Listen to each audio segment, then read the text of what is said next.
केंद्रीय राज्य मंत्री राव इंद्रजीत सिंह ने अपने पैतृक गांव रामपुरा में किया मतदान करने के बाद मीडिया से बातचीत में केंद्रीय राज्य मंत्री राव इंद्रजीत सिंह ने कहा कि मतदान की धीमी गति का कारण बाजरे की कटाई है। कटाई के कारण लोग खेतों में काम कर रहे हैं। खाना खाने जब आएंगे तो करेंगे मतदान, तब बढ़ेगा मतदान प्रतिशत। कांग्रेस में कौन मुख्यमंत्री बनेगा, इसके सवाल पर बोले ये कांग्रेस का है आंतरिक मामला।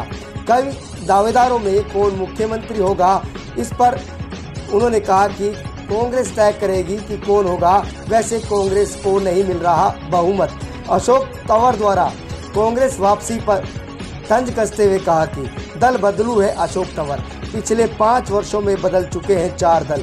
अशोक तंवर के कारण नहीं पड़ेगा दलित वोटरों में कोई फर्क। अशोक तंवर हर वर्ष बदलते हैं पार्टी। अटेली में बेटी आरती राव की जीत पर बोले, पूरे आत्मविश्वास के साथ कह सकता हूं कि आरती करेगी जीत दर्ज।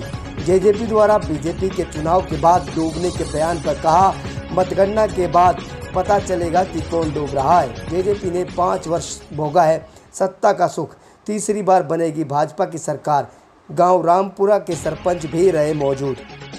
25 दिन करीबन हो गए।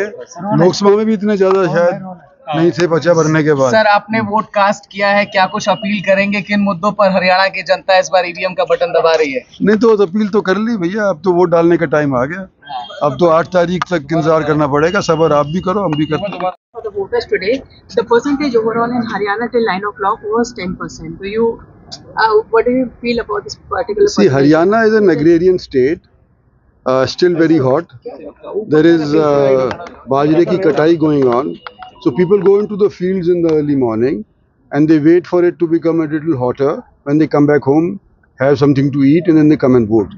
So the voting percentage will pick up as time progresses. So Congress party is claiming that they will form the government this time in Haryana, sir. So are we. So, but Congress is saying that there is a fight for chief ministership, not about who will come to power in Haryana. They are saying that Kumari Selja is still a contender, and that is the debate that is still going on in Congress. And Congress believes that BJP has no other issue except discussing who is the CM candidate of Congress. How do you react to that? See, it is a Congress's internal issue, and how am I qualified to comment on that? I don't know. Sir, also Ashok Tawar has gone back to Congress. What do you make of it? Ashok Tawar has gone back to Congress because BJP was saying that Dalits were disrespected in Congress. How do you see that? No, Ashok Tawar is a jumping jack. He's gone to 4 parties in the last 5 years. If he had made it 5, he would have been 1 per year. Ateli का क्या देखते हैं? जीतेंगे भैया, हम जीतेंगे। Sir, किस तरीके से देखते हैं, क्योंकि दक्षिण हरियाणा को लेकर के बीजेपी हमेशा से सॉलिड रही है, लेकिन इस बार जो आपके सहयोगी दल थे जेजेपी वगैरह, वो भी कह रहे हैं कि अब जो वक्त बताएगा, शाम के वक्त बताएगा कि कौन कितना पानी में है। जेजेपी वालों ने तो 5 साल सत्ता के सुख भोगे हैं। अब कितने पानी में हैं वो 8 तारीख बताएगी। सर, आपको ओवरऑल क्या रिस्पॉन्स आ रहा है?